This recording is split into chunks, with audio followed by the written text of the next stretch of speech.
hieronymus.com. 21st Century Radio is sponsored by Hieronymus and Company.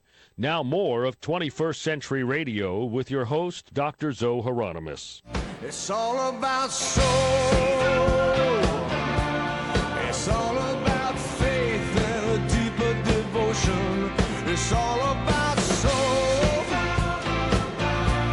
'Cause under love is a stronger emotion. Welcome to 21st Century Radio. I'm Dr. Zohara Hieronymus. Laura Kortner is our executive producer, and Anita Brockington runs our board.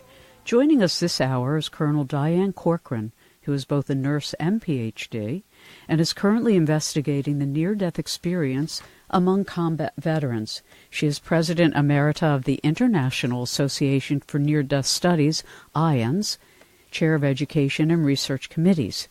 Our audience knows Raymond Moody's work, who has joined us repeatedly over the last 30-plus years, because in his 1975 book, Life After Life, he created the term near-death experiences to describe the clinical death experiences people had that he had interviewed. However, as our guest this hour will point out, being close to death is a fairly reliable trigger, but identical experiences happen under very different circumstances, even to people who are in no way close to physical death. The best known are those of saints and religious mystics. Deep prayer and meditation can produce events like NDEs, as can other altered states of consciousness without the person being near physical death. There is also what is called nearing death awareness, and it is likely everyone in the audience has witnessed this in a person dying, such as they're talking about the people they see from their past, they're being in the presence of beloved ones who are no longer here, and much more. We'll cover that and other things with our guest. Thank you so much for joining us, Diane. To be here. Yes, it's a pleasure. I have a bit of a cold, so I'm counting on you to do most of the talking. That's fine. All right. So the Gallup Organization and Near-Death Research Studies have estimated, this was since 1982, and it's not a few people, some 13 million adults have had near-death experiences in the U.S. alone, and if we add in children, the figure would be much larger. How did you get interested in near-death experience? It really was a long night in 1969. I was in Vietnam as a nurse, brand new nurse, and a young man in the middle of the night called me over and said, I have something to tell you, but you have to promise that you'll believe me. And, I said, well, sure, tell me. And he goes on to describe a pretty typical, what we now know to be an NDE. At the time, Raymond hadn't written his book. Nobody had really written about it, and I had no idea what he was talking about. And so I said, well, I think that was an incredible gift, and aren't you lucky to have that? But I was so intrigued that from that point on, really, when I came home, I really thought it's really important for all healthcare workers and social workers and all providers and people should know about this in order to support our soldiers who are having these experiences. Yeah, and you talk about that. I've read some of your papers and some of the presentations, and obviously you are now doing work with combat veterans. But before we get to that particular work, maybe we can talk a little bit about the near-death experience itself and the kinds of things people experience to begin with, and then maybe we can talk a little bit about the effect afterwards. Certainly. Well, a near-death experience, I describe it as a extraordinary event that happens during a crisis in which people go on to have about 1, 2, or 5, there are about 15 international characteristics to NDEs, and they are international, whether you're here or anywhere else in the world. And people talk about, and the crisis could be an operation, a combat wound, drowning, electrocution, just very ill, a lot of different environments in which somebody might have an NDE. And they will feel themselves come out of their physical body, and they will talk about being on the ceiling and being able to look down at their physical body. And then sometimes they'll talk about going through a tunnel and going up and seeing departed loved ones or other spiritual beings and arriving in some place that's across the veil, they'll say, or heaven, somebody will say. There are beautiful flowers. There's different kinds of music. You're able to get all knowledge by asking questions. There's no pain there. I think the most incredible part of that really convinced me early on was, especially with children, when they would say they saw their great-great-grandfather and they knew all about how he died, and yet they had never been off, the city block where they were born. Yeah. And so they go on to have these characteristics, and at some point they will be told or just find themselves back in the bed, back in their body at the accident, and know that they've been on this journey, and then they're back. And it's very intense, emotional, because there's light. They talk about this incredible light and love, the totally unconditional love that they feel bathed in, and which that is an extraordinary piece of it, because even people with small children and know that they have to take care of them said that that light and the love that goes along with it is just, you can't comprehend how fabulous it was, and we'll talk about just wanting to stay in the light. And the impact, I know PMH Atwater has written a number of studies. She's particularly paid attention to 270 child near-death experiences. And one of the things that I remember when she and I talked about it is that these children tend to have a sense of purpose very young. And yes, and that's true of adults too. And they will come back with a sense of purpose, and sometimes they don't know exactly what it is, but they know that they will figure it out, and it's very profound. I've seen that in some experiencers. And the children are very vulnerable because they're going to come back, and they will probably try to tell their parents, but if their parents don't believe them and just say, oh, you're just making this stuff up, they're going to go on to be very lonely and have some difficulty and feel very isolated because they're very different kids. They will many times be intellectually superior in math and science. They'll be intuitive and have some skills in that realm.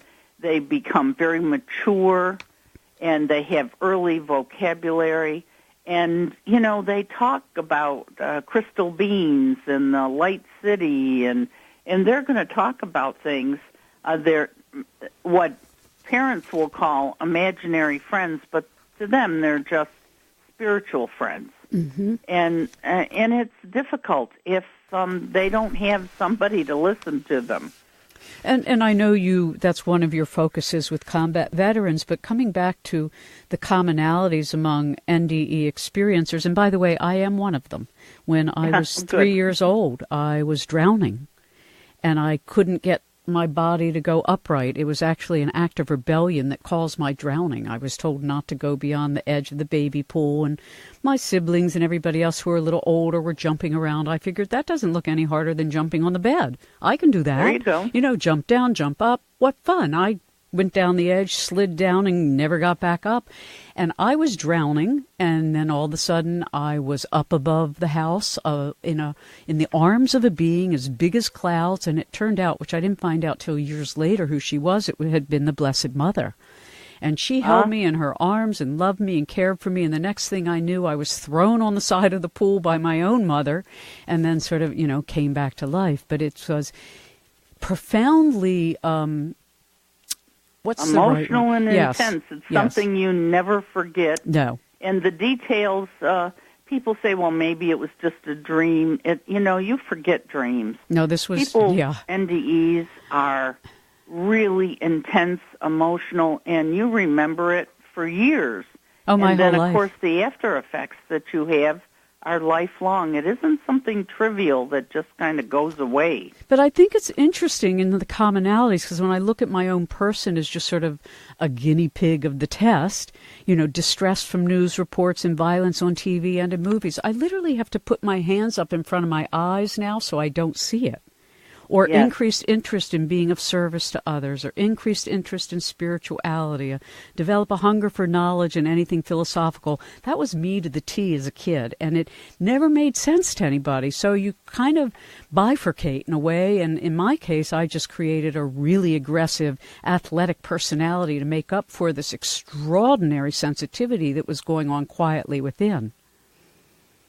Well, and it makes it, you can imagine a young child that's, 5, 6, and these kids get language very early, so they're speaking sentences when they're 3 years old. I have a nephew who's an experiencer, and his parents would just look at him sometimes because the things that would come out of his mouth were so mature and knowledgeable, and he was so young and so little, it just made no sense to them. And as he grew, one of the examples that you gave that's true for many experiencers, they don't like violence, they don't like loud noises, they don't like bright lights, and they're not going to like anything that is fake or false. And I remember telling my brother, I said, all our other boys play ice hockey. I said, he won't want to.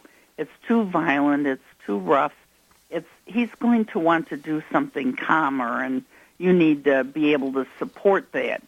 And the after effects, they're much more altruistic, less materialistic, which all these things that really are wonderful attributes sometimes can become problematic if you're a young couple and, the husband or wife has had an NDE and no longer really cares much about material things or money, and their spouse is all about material things and money.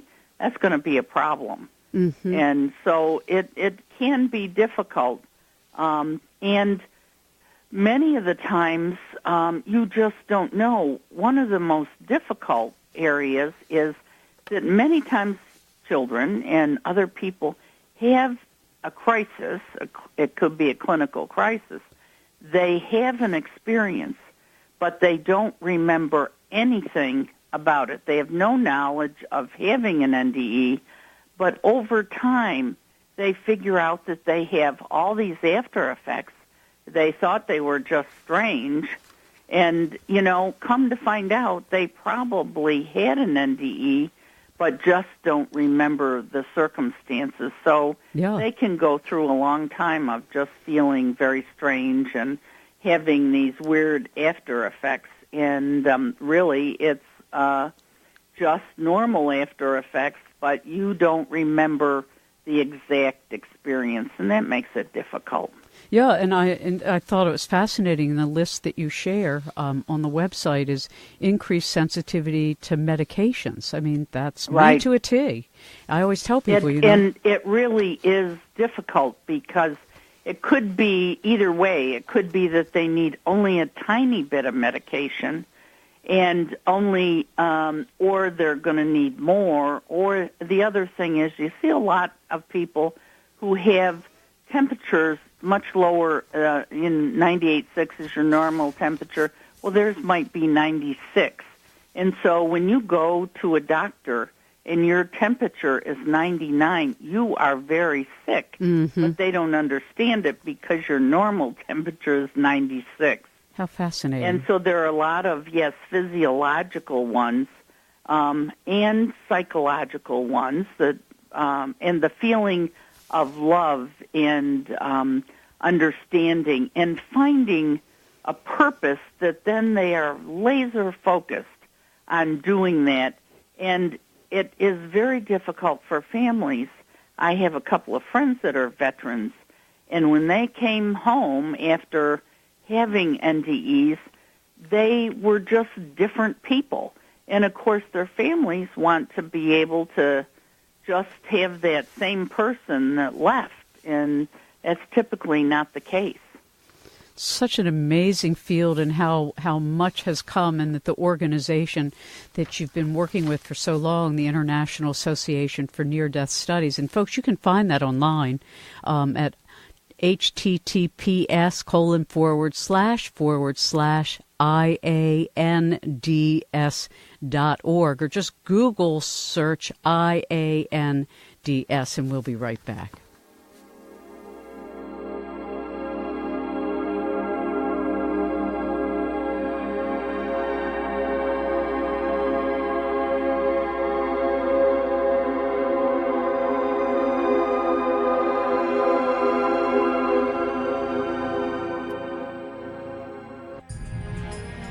Hello, this is Nancy McMonigal, the President and Executive Director of the Monroe Institute. I just had the pleasure of talking with a very well-read, experienced, knowledgeable, and entertaining Zoe Hieronymus, who has a lot to share with all of us on her show and personally. And if you'd like to know, not just believe, that you are more than your physical body, make sure you check out our programs at www.monroeinstitute.org. You are listening to 21st Century Radio with Dr. Zohara Hieronymus. Welcome back to 21st Century Radio. Another amazing woman, Nancy McMonigal at the MonroeInstitute.org. And online with us, I think I'll call you Dr. Colonel Diane Corcoran. I know one other doctor, somebody who's also military, former, retired. Anyway, from the International Association for Near-Death Studies, you can go to www.IANDS.org. So, Diane, how about if we talk a little bit about the work that you're focused on? Certainly you've been exposed to a population, being in the military, facing death, experiencing death, and NDEs, and you are collecting these stories as well as really offering therapeutic additions that can make the near-death experience more integrated into what I say our experience of living. Well, that's true, and we're really trying to find a way to provide resources and information to veterans, because in many cases, that's all they know, and I'm sure you can testify to that. People just want to know they're okay. Yeah. And when they can't find somebody that can validate their experience, then it's really difficult for veterans, because on top of their physical issues and possible psychological issues, then they are having this near-death experience, which they don't understand. They wonder if they're going crazy. Unfortunately, they don't have great experiences in the VA or other doctors, even with chaplains sometimes. I know a young man who went to tell his chaplain about this experience. He just wanted to know what was going on, and the chaplain just walked away from him because he simply didn't know anything about it. And the same was true with doctors. If, that's many of them now, it's certainly better than it was. But for years, nobody really had an explanation, and what these veterans need most of all is they need concern and care and information. And we at IANDS are going to, we have groups all over the country that are available for people to stop in and talk and share about their NDEs. And we're going to provide some groups just for military, because they don't, and probably online, they really don't want to talk in many cases with other people. It's a whole different culture and environment, and so we're going to try to pay attention and address that. We've made a videotape about the near-death experiences in veterans, and it's online and in YouTube, and is available at IANDS headquarters, and it really demonstrates how important it is for soldiers and service members to have somebody, and it's a family issue. It's not just their issue. that will support them and understand them as they try to integrate this into their life. And when you interview these combat veterans, talk to us a bit about the kinds of experience. Not everybody has this beautiful experience like I had at the age of 3. Some people have very difficult experiences in a near-death experience. There are people who have more difficult experiences. They might feel more isolated or alone. And the interesting thing is we don't hear about them very much. Of course, it's hard for people to talk about their positive experiences. So if they had a more difficult experience, it makes it even more difficult to talk about it. And so even more important that we get somebody to them to let them know this is normal, it's okay, that this happened. It will be integrated in a positive way over time. And, that they're going to go through some of these after effects. And some of people who have NDEs get the gift of healing or psychic ability, and that just intensifies their emotions and lack of understanding about what's going on. And so it really is important to have somebody there to validate their experience. We're seeing this more and more all over the world, and of course now they have YouTube, they have lots of NDEs on YouTube, we get lots of calls, and we have hundreds of NDEs on our database that people can look at on our website, and it's a crazy phenomena for people who just have never heard this. Exactly. And yet it's been around for years and years. And as a medical professional, it is so important because that's what people need. Even children need to know it's okay, you're fine, and talk about it and enforce their understanding that they sometimes see spirits and live in the spirit world for these kids who have what sometimes are called imaginary friends. And you're going to miss a lot with children if you don't pay attention to what they say and what they tell you, and you try to explore that.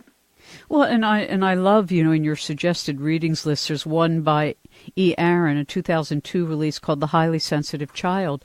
And it's interesting because here you're talking about combat veterans, male and female, who have gone into the war theater, have been traumatized, and then on top of it have this extraordinary life-altering experience. How does post-traumatic stress disorder, play into the challenges of dealing with an NDE? Because it would seem to me you've got so much complex going on at the same time. It is, and unfortunately, because there are many healthcare providers and physicians that don't really know what an NDE is, and they'll just kind of throw them into a PTSD group thinking, well, these are all similar things, and of course they're not. And in some of the saddest cases, they have put them on psychotropic drugs thinking that they're having a psychiatric breakdown, and of course it's not that either. And we see these people come to the office and have to go through a long period of trying to get them to understand and educate the providers so that they're not on medication. What they need, for the most part, is to know what the circumstances, what the characteristics are, let them identify, and in many cases, really important to write down your NDE as soon as you can, and the after effects. How did this make you feel? Who, listened to you, and help people.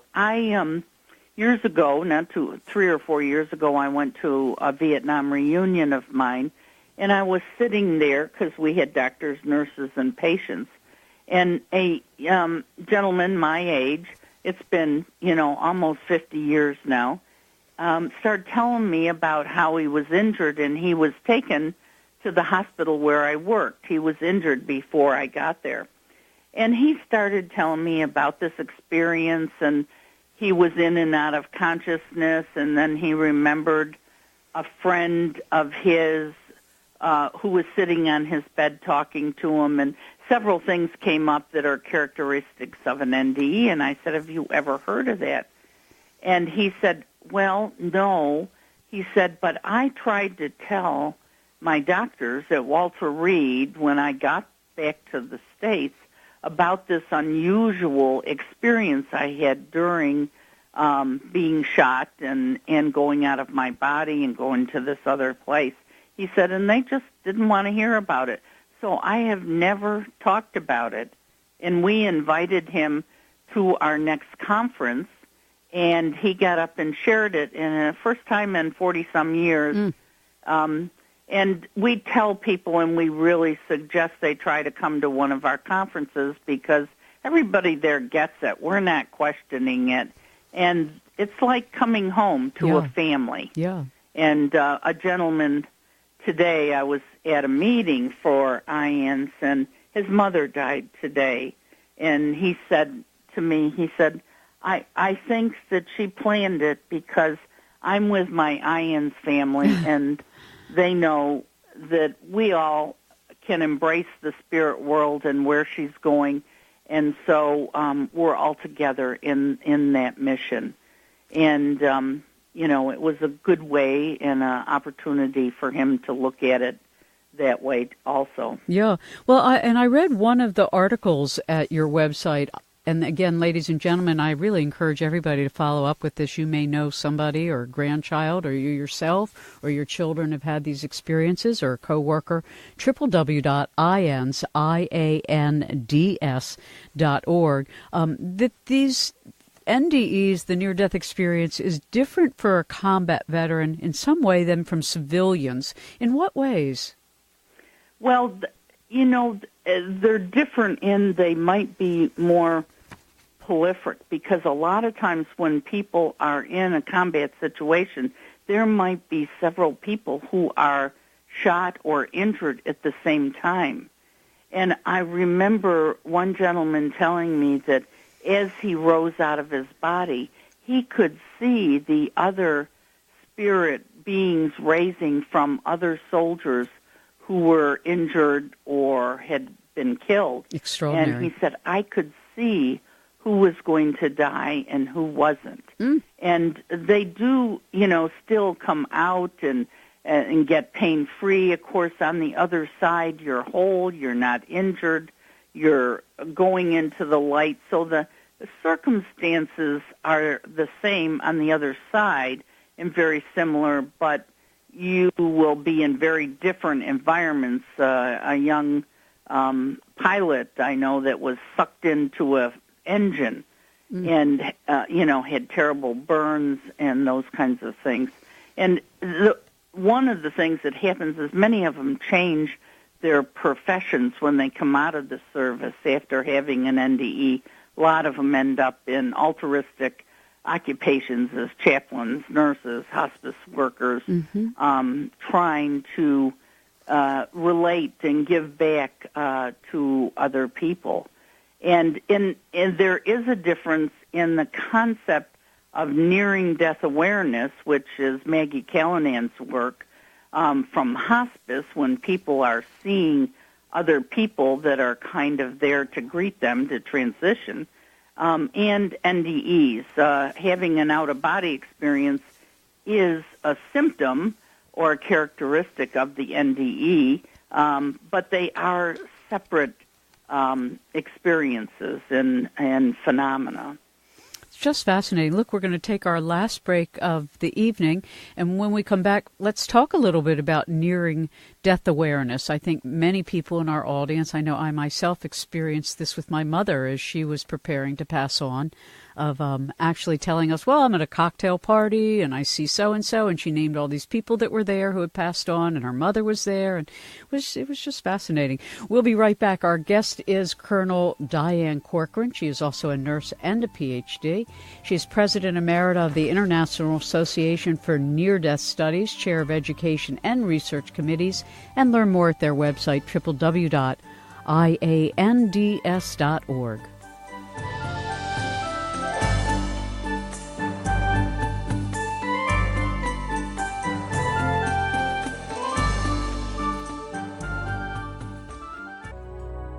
Hello, this is Dr. Eben Alexander, author of Proof of Heaven and The Map of Heaven.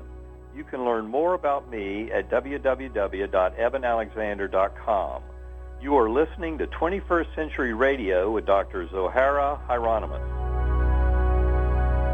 Welcome back to 21st Century Radio. Yeah, Dr. Eben Alexander's experience of near-death has really changed the landscape in the medical world, and lots more people are now paying attention to how important it is, as our guest currently, Dr. Colonel Diane Corcoran. There you are. And I remembered, by the way, Diane, who it was. It was Captain Kevin Randall, who does a great deal on UFO work. He got his Ph.D., yes. So we call him Dr. Captain. Is that how we call you, Dr. Colonel?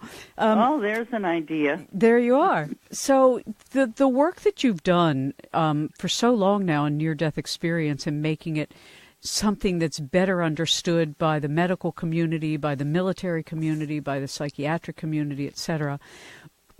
Talk to us a bit about this other experience that I think many people, and I mentioned the nearing death awareness, and I do have to correct something. When my mom had her experience, it was not her mother that she saw, it was her father. I just remembered that. So in any event, talk to us a bit about that, this nearing death awareness. Well, it really was coined, that phrase, by a friend of mine, Maggie Callanan, who was a hospice nurse for 40 years. And she was writing down scenarios from patients that she had talked to. And so many of them would have, for example, they just before they died, they'd say something like, I've got to get in the line. And if their family might think they're confused, but the nurses would say, well, what line are you getting in? And then they would go ahead and tell you a story about, I have to get in the line to get a ticket, and my daughter's in the line. And there's this wealth of knowledge and experiential stuff of people who are dying and are seeing and verbalizing things just before that happens. And so it's very reassuring if you know what's going on. Maggie's book, Final Gifts, is a book that I recommend to everybody. It's a very small book, but it's about communicating with the dying. And it is so very helpful. And we use it as a textbook in a class that I teach as a No One Dies Alone. We have a program here in our community so that we always, if people would like, have somebody to be with them when they're dying. And lovely. It's helpful that you know a response to people who have things to say about what's happening with them, because they're seeing people, they're communicating with people, and many times I would just say, go with them. They're there to help you. They're there to greet you. It's okay. And it's a very different way of dealing with people who are dying than we have in the past. And it's kind of like being a midlife at the other end of the environment, because you're trying to help them be in a loving, caring environment and transition to the other side. Yeah, and generally you'll hear people say, oh, well, they're just hallucinating. But most of the time they're not actually hallucinating. Unfortunately, that's not true, and that is very confusing to families because they don't understand what's happening. And you really have to just step into the metaphor with the person and be with them and try to figure out what they're saying and what they're trying to share with you, because that can really be a beautiful thing. No question. I mean, really, when my mom was about to die and she's describing her friends and her family at this cocktail party and the dogs that she had loved and everybody's hanging out. Now, one of the things, and I've at least heard from some of my friends who have been with their elder parents when they passed on, is that they described going on a train or they were going on a journey, or that it was a very descriptive environment of going somewhere, that they were aware they were going somewhere. And a lot of times you'll hear patients, and of course as a young nurse, I didn't understand this, but patients will say, I'm going home. I'm trying to go home. And people say, oh, no, you can't go home. You're in the hospital. They're not talking about their home. On 37 Maple Street, they're talking about their ultimate home. And, they're really wonderful things that people can share when you're relatives. I took care of my mother also when she was dying. And, right up until the end, she was talking with us, and then all of a sudden she was talking to my father and looking right beyond us and saying, hi, bud, hi. And she's speaking and looking, and you could just see that she was right there with him. And I said at that time, and you don't even have to say it out loud, you can just think it, because in the spiritual world, communication travels differently. Please, and then go with him. And the other part that is wonderful, it really helps in grieving and losing people if you can envision that they are happy, having fun, playing cards, dancing. They're not sick anymore. They're whole. They're healthy.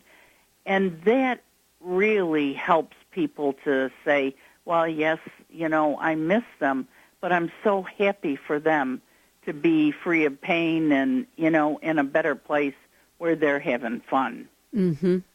Very true. And at peace, which is what one always hopes for. So when you look, and I notice that you do a great deal of work, and you mentioned it a little bit, about helping the caregiver as well as others who come in contact with those who have near-death experience. Tell us some of the things people can do so that they're a little bit more sensitive. It's very helpful. As I said, to read a couple of these books is one thing, and you get some experience with that. Certainly the touch and being able to just think. You can just express love and attention and telling folks it's okay and helping relatives. So many times I've had to help relatives say, let them go. Let me work with you on letting them go in a loving, peaceful way. Instead of what we've seen in the past sometimes is people hanging on to them, don't leave me, don't die. And that is so difficult for the patients and for the relatives. And so anything we can do to make that transition smoother and in a quiet, calm environment. Sometimes you play music, sometimes you read or poetry or a book or whatever it is that that they like. We try to just make it as calm and peaceful and have family and friends. And I'm particularly think it's important to have children.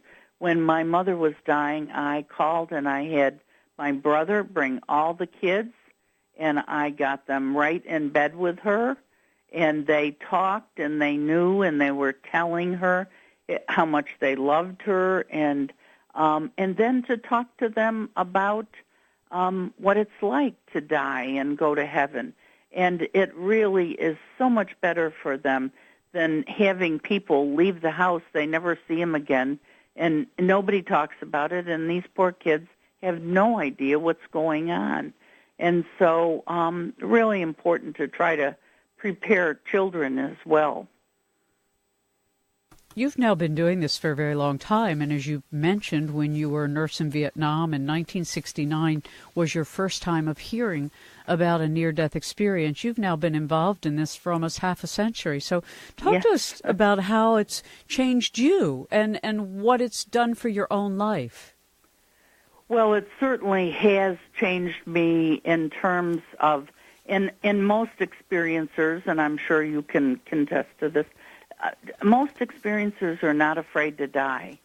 And they know where they're going. They know what it's going to be like.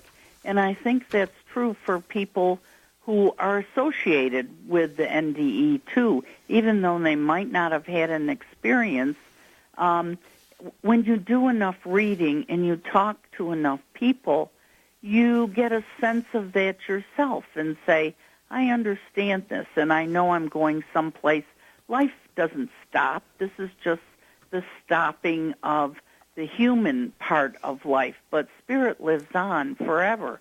And that makes a huge difference about how you feel about dying, because so many people are afraid only because they don't know what it's going to be like. And so knowing certainly has helped. And I do a lot of lectures and talks, and in some cases the group really is more interested in that aspect of it. And I have used the near-death experience in cases where I'm trying to help somebody get over something and grieve, especially with children, because it's hard to understand that.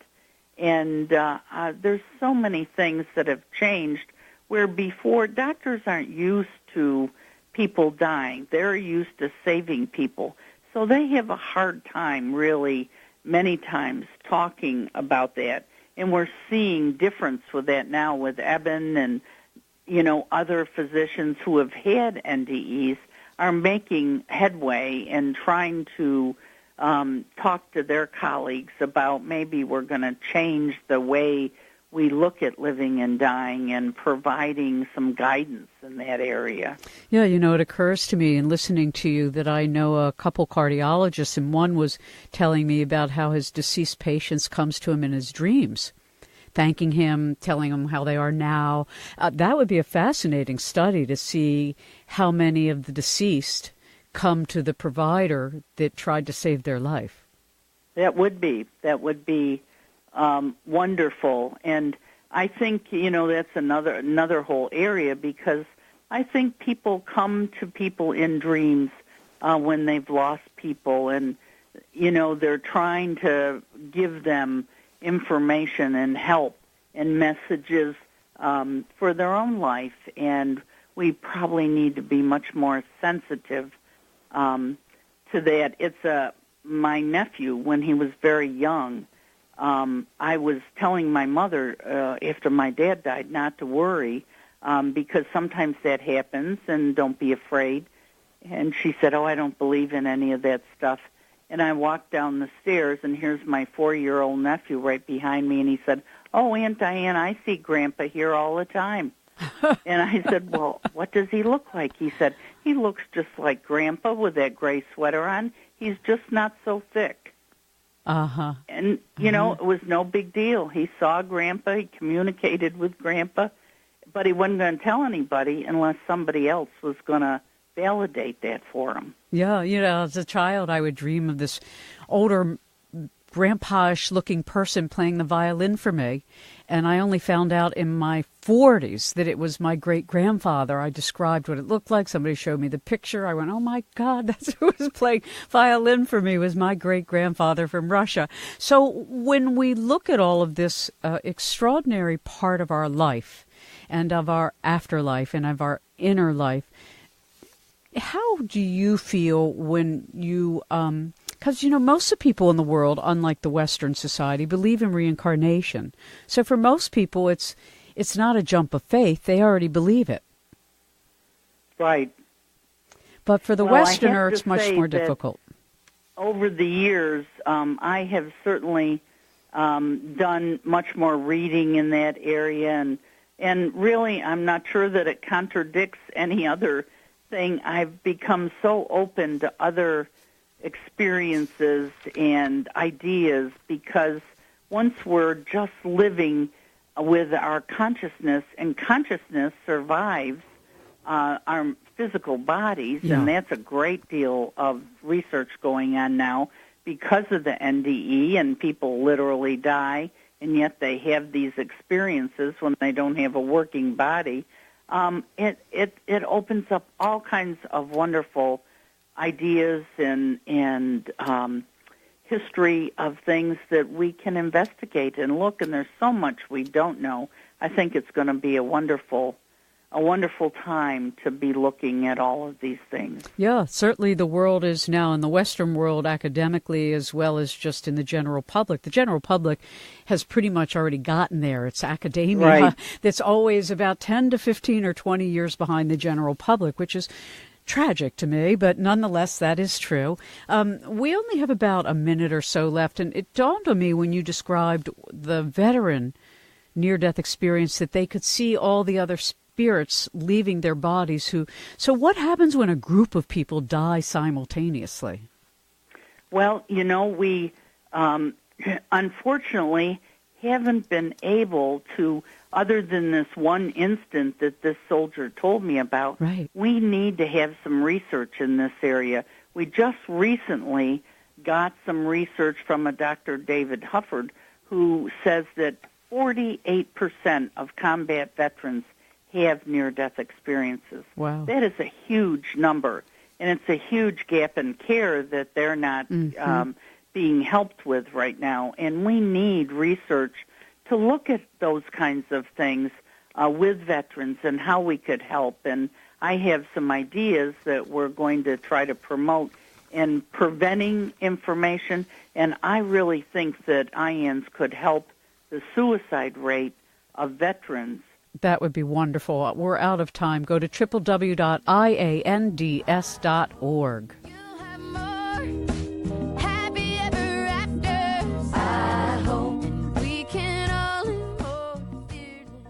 Stay connected with stimulating talk and breaking news on Talk Radio 680 WCBM, Baltimore, and WCBM.com.